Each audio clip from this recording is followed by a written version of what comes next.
Okay, guys, now we're going to look at my office. So it started off being my office, but as the kids getting older, they want to keep an eye on them, trying to create a room that's more for teenagers and adults. So I'm sure that's going to be hard to understand. It's a work in progress. So I'm just going to back up here. Okay. So we got Xbox 360, Wii, Sega Genesis, analog pockets with the dock, Commodore 64 with the Atari 2600 joystick. I have a mini fridge. These are storage, also footrests. So this, my parents had this VCR. I don't have the remote, unfortunately. So the DVDs I watched, the movies I review of the people when I say, "Hey, what's your favorite movie?" and then I say I'm going to review it. This is the rig. So these are similar to the splitter downstairs. I have a splitter, so both of these play at the same time. Just a little bit homage to the theme downstairs. So basically, I could load the DVD, play the DVD, whatever I could do there. So as long as the menu highlights the playing the movie, I can watch it. That's all I can do. So I got a small collection, so my Wii games, Sega Genesis games. Here's some artwork I did in college. Let's move around here. This used to be during the pandemic. I was at home, and my daughter, I can't remember, was 6. I can't remember.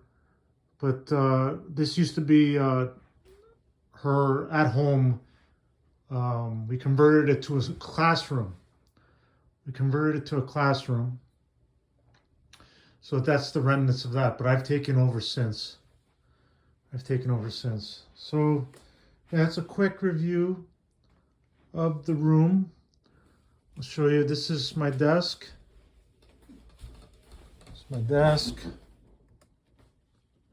Right? So this is my work area. This is my XP machine in my 20s.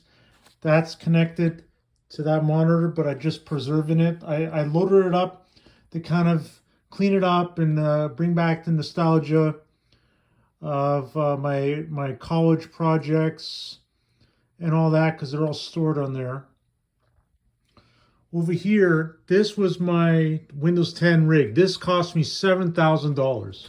Okay, I wanted to invest in Windows for a decade. It was my content making machine. So in 2020, I bought this. This computer has 3 10-terabyte drives, and that was a lot back then, right? I can't remember. It has it's AMD CPU, AMD graphics card. It was plenty powerful. It didn't have ray tracing like the NVIDIA cards did, but whatever. I only played a little bit of games, and it had 32 gigs of RAM, and it has a 2 terabyte Samsung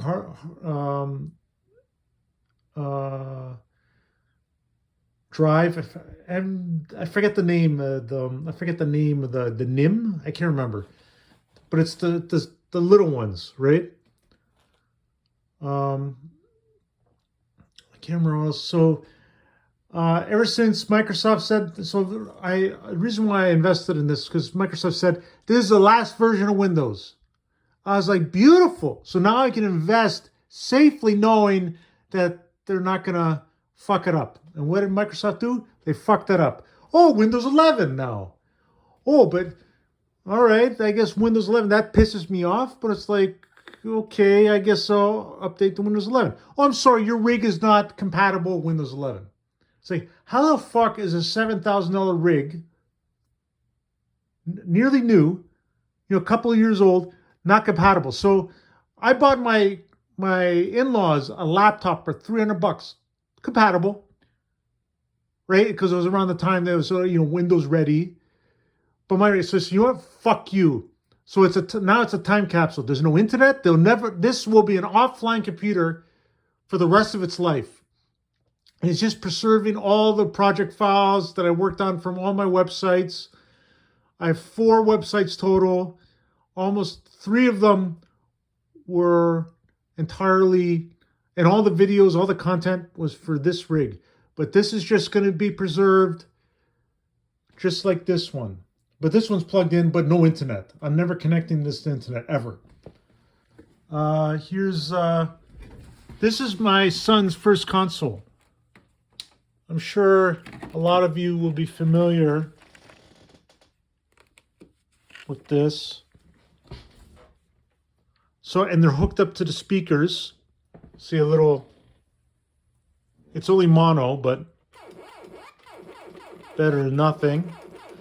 The joystick's okay. Really the best one is to play pole position because the steering is analog. See, you twist this. If you ever find this, get it just for pole position alone, because any home, any console port from the arcade doesn't hold a candle to the arcade. And in fact, I think this is better because you're not twisting in a giant wheel. You're literally just doing this. And there's the gear change and then the throttle.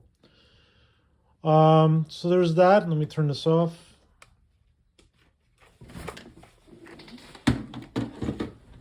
This is where I sleep. Yes, I sleep on a treadmill, but it's got 2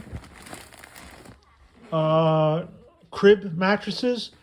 I know this looks ghetto, but I've had back problems. Ever since my daughter was born, because we don't have a spare bed in the house, so I slept on the couch for years and years and years, and it really fucked up my back. And then finally, just because I have this room now, and we don't necessarily want to get rid of the treadmill, even though no one's using it, so fuck it, I'm going to sleep on it. And I tell you, my back is perfect. See this? I sleep with a hatchet because the window overlooks the driveway. So if something wakes me up or if there's anyone creeping around, I come this, right? I may not be able to shoot you, but I sure as fuck I'm gonna be able to throw this at your fucking face. You come near my property. So that's a quick review. Maybe in the future, I'll do more content based on the room. But right now, it's in a rough state. But all the building blocks are here. So that's that. Comment down below. You can actually comment on my videos. All you need to do is it's your name. You could put any name you want. You put an email. It doesn't advertise it. It just, if you want, it can, anytime there's a reply to your comment, it will send you an email, an automated email, say someone's replied to your comment. It's required for the comments, but it does not, there's no accessible way to access that email, okay? It's just strictly to facilitate the automatic emails. That's just how it works. And then you put your comment in, and then you can add links too. And then what happens is, if it's suspicious, it goes to my app. I have an app, and I can approve or delete. But so far from the friends that have commented, it just shows up. So, anyways, yeah, get involved. This is a safe space for people that think like me. Anyways, ciao.